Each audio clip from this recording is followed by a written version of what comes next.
What is going on, guys? A little delay there in the beginning. I was just testing to make sure the game wasn't lagging while recording, just like that. Hopefully that doesn't happen during the actual game. Or at least not frequently, maybe. Because I know it happens in Half-Life from time to time, where it has a little freeze lag, but, you know, nothing too serious.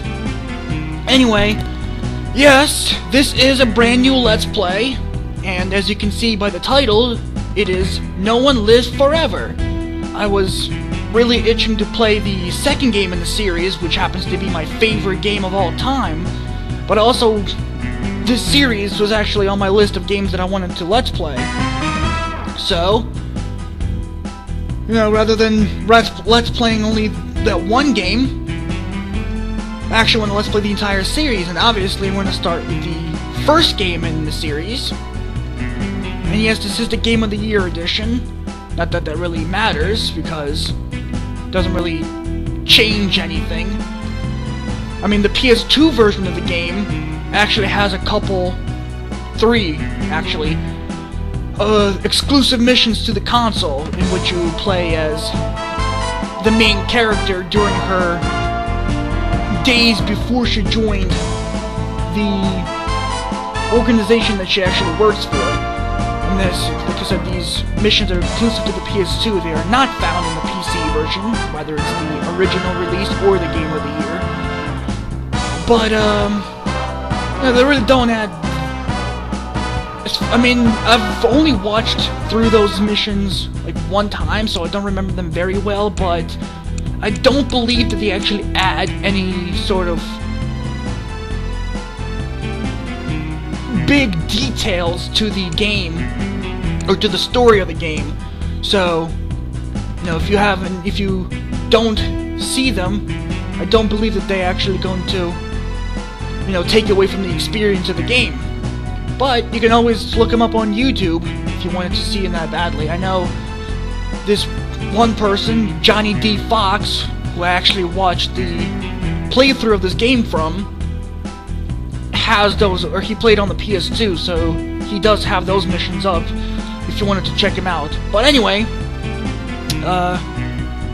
let's get into the game. A crisis has arisen. Unity's undercover operatives are being killed off by an unknown assailant. It seems likely that there's a traitor within the agency. Report to the war room for a full briefing on the situation and a tactical overview of your upcoming mission. Do not be late. Following the briefing, stop by the training facility to hone your skills.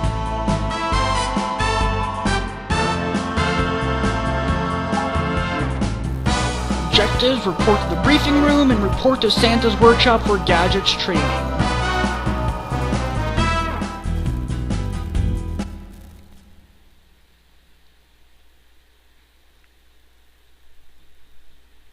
I kind of felt that the voice audio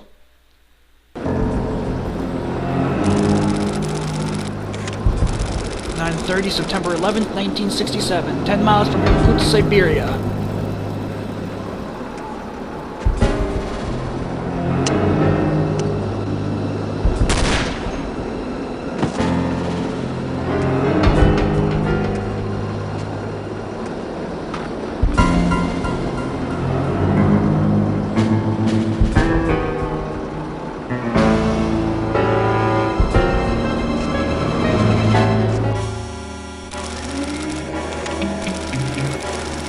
Later, French Embassy, Santiago, Chile.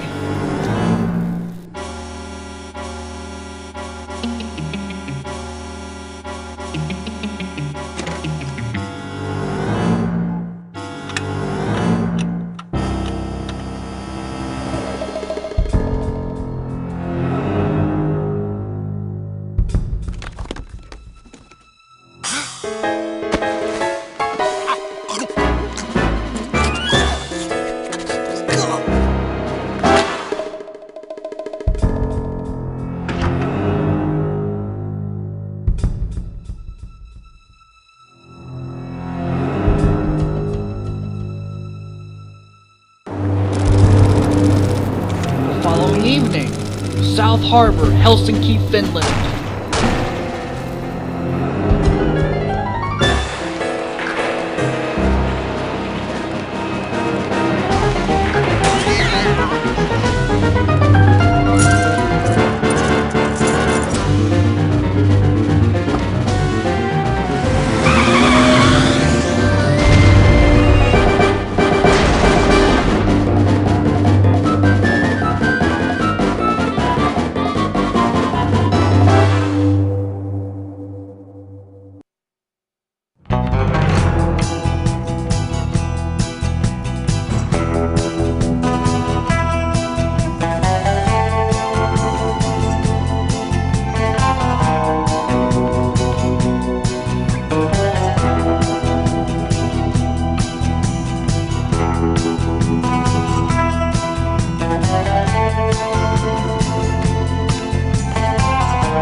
What a great opening song. I love that song.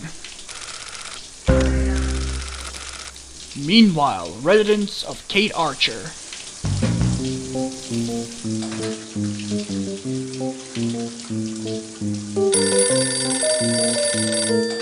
Damn. Hello. Bruno, how's France? Did you collect any new bullet holes? I know how you love to be shot at. I'm teasing. I'm glad you're not damaged. Did you at least encounter an exotic temptress or two? Really? What was her name? What do you mean you don't remember? That's horrible. Of course, I'm famished. Are you buying? Then it's a date. Let's say Maximilian's in half an hour. Ciao.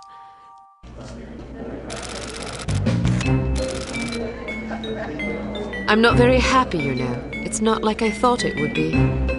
I never promised it would be as exhilarating as your former trade, only that it would keep you out of jail and make it easier to sleep at night. More wine? You're the first female operative Unity has ever employed.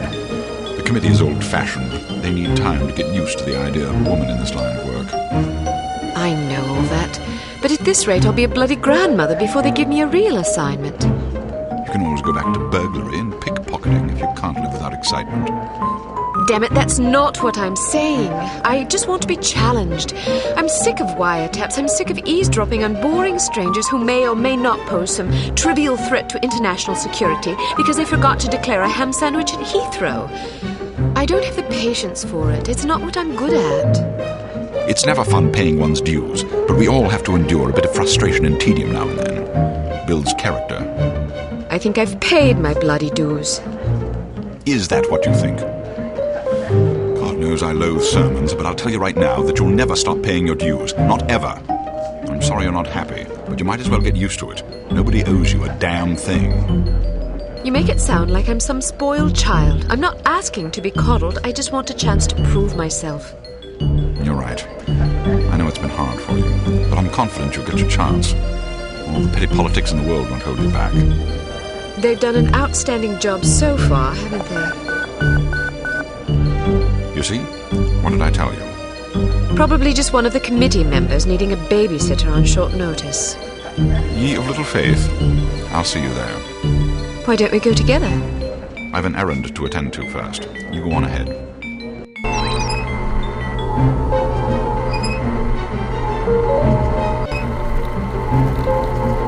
Okay, so unfortunately the headphones that I'm using right now that come with a microphone attached to them, which is pretty handy for recording Let's Plays because it doesn't pick up any ambient noise as my USB headset does.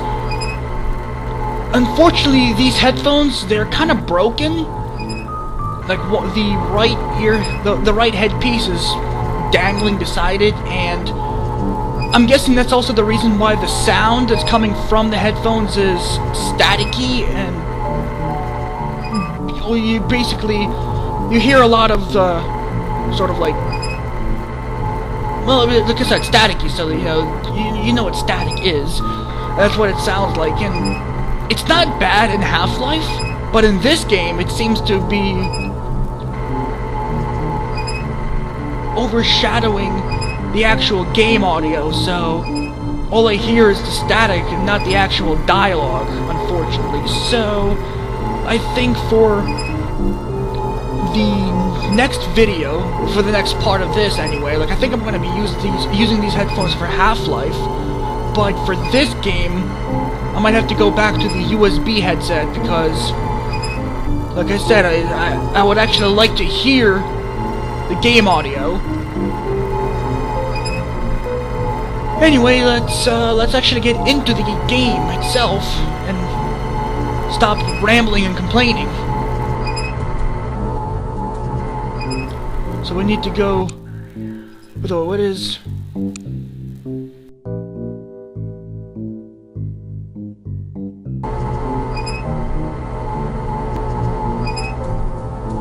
Good afternoon, Miss Archer. They're expecting you in the briefing room.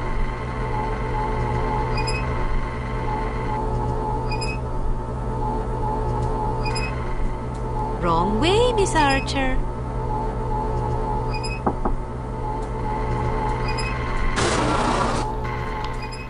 Briefing room and training facility. So, yeah, the organization that Kate works for is called Unity, as you heard in that cutscene. And the 3 missions that I was talking about, if you didn't pick up from the conversation that she had with Bruno, she worked as a... or not worked, but, you know, she was a burglar before she became recruited into the agency.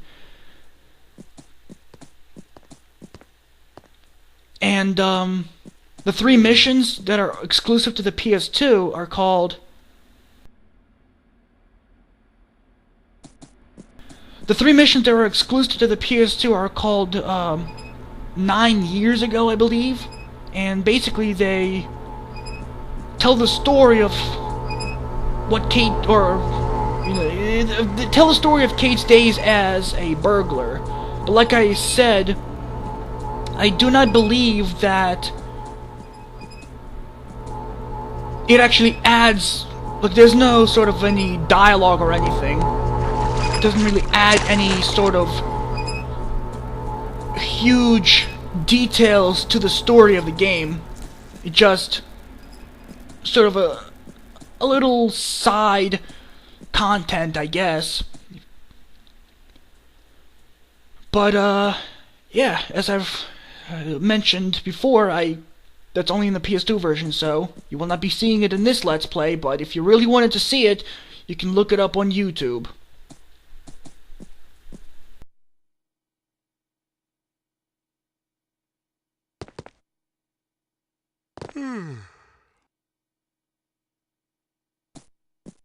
Agent Archer, how thoughtful of you to join us. I hope we aren't inconveniencing you too awfully with matters of international security.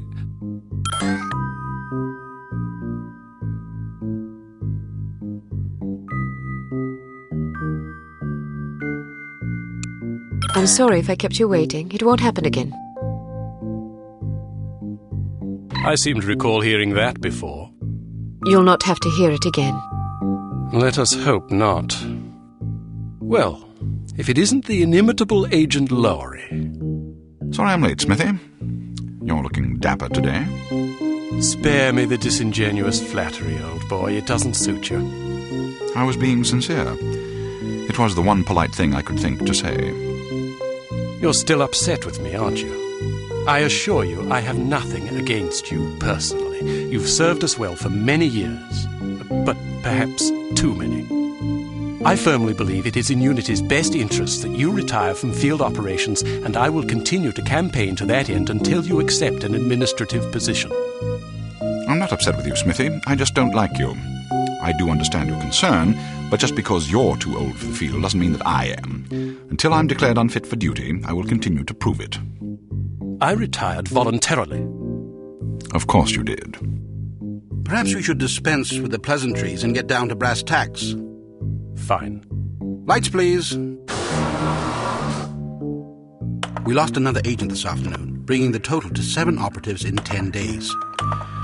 It is our firm belief that someone is systematically eliminating our undercover agents, which leads us to believe that the clandestine operations section has been compromised. It seems we have a traitor in our midst. Do you suspect anyone? We suspect everyone. 7 operatives? That's about half the active list. Why weren't we informed sooner? You're being informed now. This situation has unfolded rather abruptly. The assassin left a lily, a regal finale to be precise, on or near the corpse of each victim. Mean anything to either of you? Volkov. Who? Dmitry Volkov. The regal finale is his calling card. The name's familiar. What do we know about him? He's a right bastard. Anything more specific? Just what's in his file. Born in Kamchatka in 1921. Distinguished himself as an academic prodigy and master chess player by the age of 8, by which time he'd also earned notoriety for refining various torture techniques on neighbors' pets. It seems he joined the NKVD in 1937 and served as some sort of disciplinarian in a gulag near Kiev. His whereabouts during the war are unknown except for a brief mention in 43, when he was spotted by an OSS officer at Leningrad, interrogating prisoners of war who would later disappear without a trace. Ah, yes, I remember this fellow. We've had dealings with him before. Sometime after the war, he emerged again, this time in the employ of Smersh. He's personally credited with well over 1,000 executions, spies and Soviet dissidents for the most part.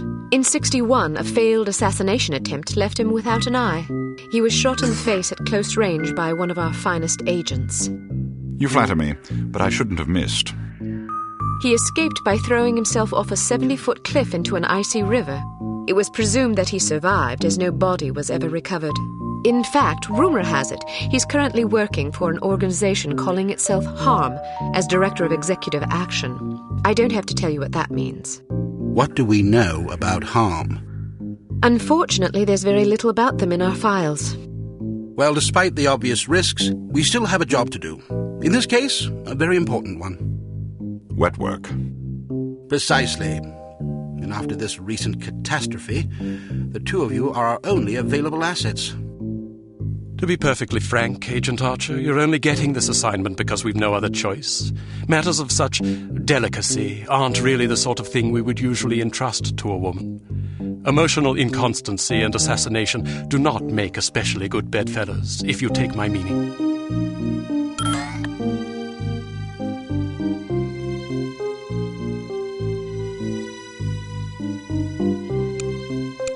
Implicitly.